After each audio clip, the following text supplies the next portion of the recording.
اکثر لوگ دعا پہلے پڑھ لیتے ہیں، افطاری بعد میں کرتے ہیں، حالانکہ صحیح اور درست طریقہ یہ ہے بسم اللہ الرحمن الرحیم پڑھ کر افطاری کریں، جب کچھ کھا پی لیں اس کے بعد پھر دعا پڑھیں۔ رسول اللہ صلی اللہ علیہ وسلم جب روزہ افطار کرتے تو یہ دعا پڑھتے۔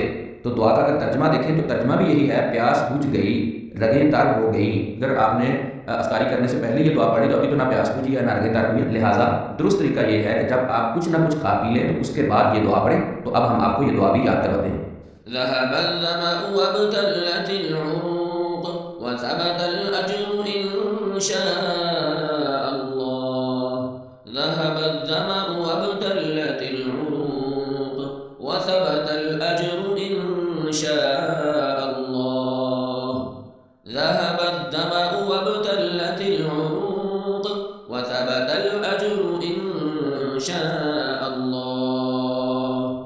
اس دعا کا ترجمہ بھی یہی ہے، پیاس بجھ گئی، رگیں تر ہو گئی، اور اللہ نے چاہا تو اجر بھی ثابت ہو گیا۔ سنن ابی داؤد میں 2357 نمبر حدیث ہے، حسن درجے کی روایت۔